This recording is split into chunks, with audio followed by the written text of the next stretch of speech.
Hey guys, it's Landon with Redefined Horizons and On Point Workshops.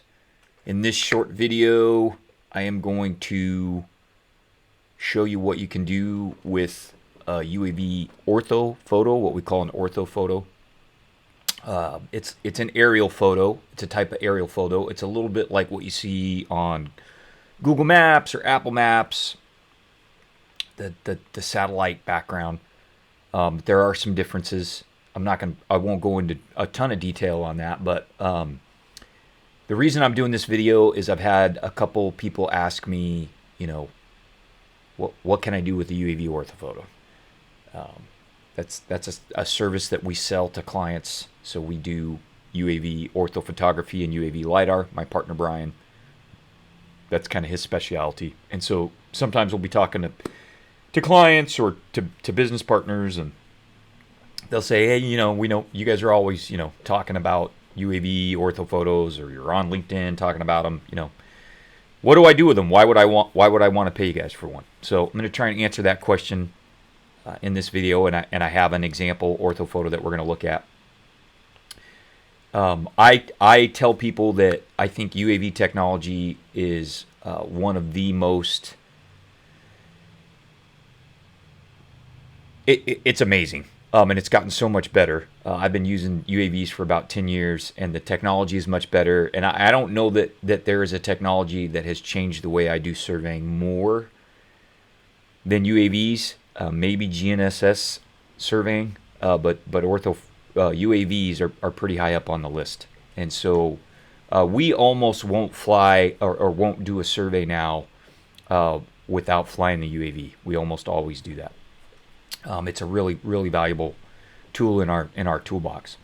So the word orthophoto means square or straight, and then photo is a picture, right? So orthophoto means a photo that has been straightened, right, or has been squared up.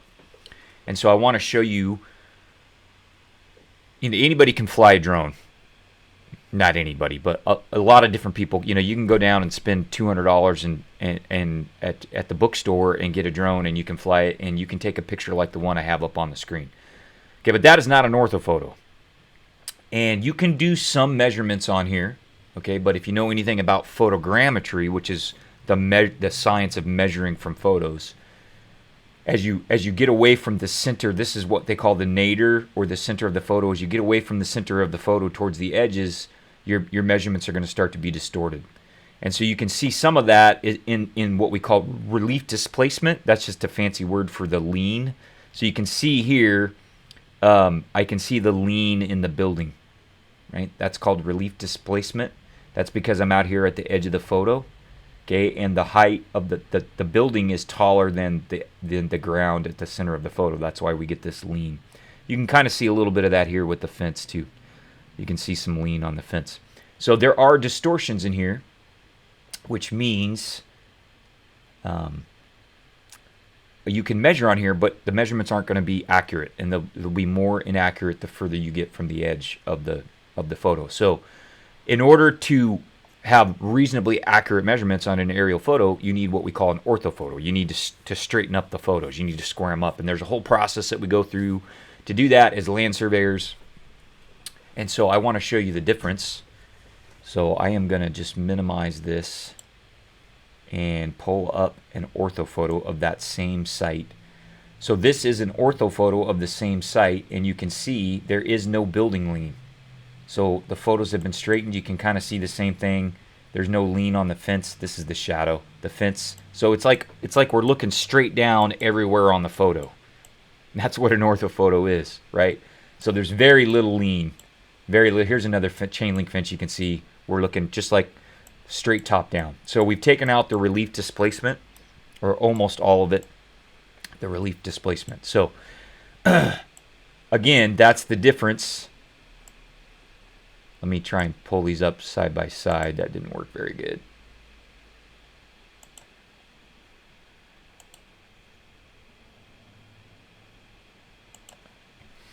So you can kind of see here.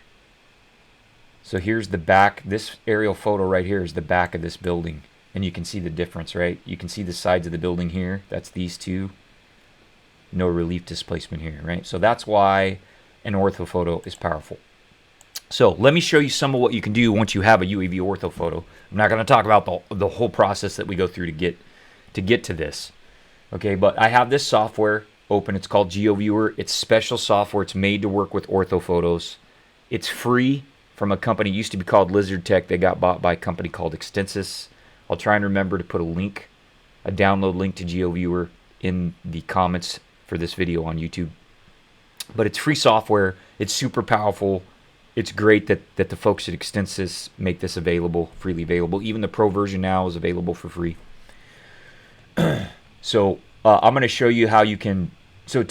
I didn't load the layer. So to load the layer, you go to File, Add Local Layer, and then you browse to the orthophoto file. It's usually a TIFF. I didn't do that here because it takes these a while to load, and I didn't want you guys to have to wait. So once you have the orthophoto loaded, you can do some basic measuring. Okay, now I will tell you, you can see some of this area here that's getting bleached out. That's in the trees, and some of this area in the shadows is getting bleached out. That's an area where we didn't get enough data. The shadows were too dark, and we have a hard time with trees. So you do sometimes get some of this. Now you can process your orthophoto in a different way and get rid of some of that distortion. But for what I was doing, it didn't bother me. It was okay. So there are some different ways you can get rid of that. Okay, so let's just go ahead and take some measurements. So I'm going to just show you, for example, let's measure some distances. So let's say we're going to maybe, we're going to do some landscaping, and we just want to know how far is it from the fence here to the edge of the county road. So if we click on the measure tool here, this dialog comes up. I can click distance. You can see we're measuring in feet here. And I can just click here, and you can see that from the road, the edge of the shoulder of the road to the fence is about 26 feet, okay, give or take. Now, this is a cool tool. It'll give you the distance of each segment and the total distance. Okay, so let's look at another example. Let's just say we want to know what the perimeter is of this side of the parking lot, the curb and gutter, the perimeter. So we can start here, and then it will actually keep track of the totals for us as I click. Now it's still, you still have a limitation here, right? I can't see under that overhang because that's how aerial photos work. I'm not gonna, let's see, can I get all the way over? Yeah. Okay, so I can see right there I've got about 540 feet of curb along that side of the parking lot, and it shows you all the segments. Okay, now you can also measure areas, which is pretty helpful. So let's just say we wanted the rough square footage of the drip line of the building. So if we pull the measure tool up, this time we're going to go to area, and I can actually, you can see now I'm drawing a polygon. Oop. Let me back up. I'm drawing a polygon now instead of a line. So I'm just going to roughly trace this building outline.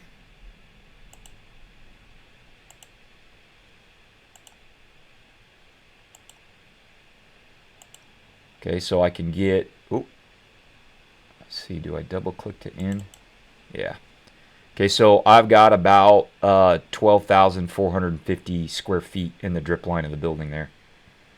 Okay, and we can come in and straighten these up a little bit.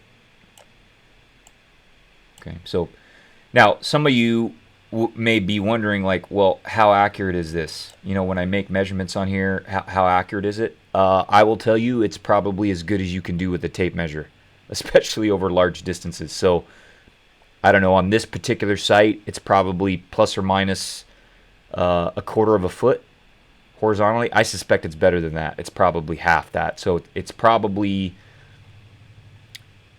you know, at what we call the 95% confidence level, it's probably plus or minus an inch. So, you know, you can measure really good.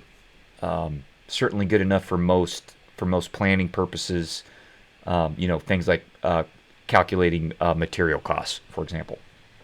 Okay, maybe not good enough for engineering design on hardscape, but almost. It's really, really good. So it's like being on the site with a tape measure, only you can do it from your desk in the air conditioning or in your cushy office chair, right? So those are some of the things you can do with the UAV orthophoto, right? You can measure distances and areas. Now, one thing you can't do with an orthophoto is it's not really good at giving you elevations. You know, I can't measure the heights of the buildings, for example, but it's really good for what we call planimetrics, which is just kind of the 2D view. So I'm going to show you another tool in a separate video called Cloud Compare. If you do a UAV orthophoto, you can also generate what we call point cloud, and I'll open that up in Cloud Compare and just show you real quick. It'll be a few minutes. Video will be a few minutes. I'll show you how you can measure some heights and some elevations in Cloud Compare from a UAV point cloud. So thanks for watching.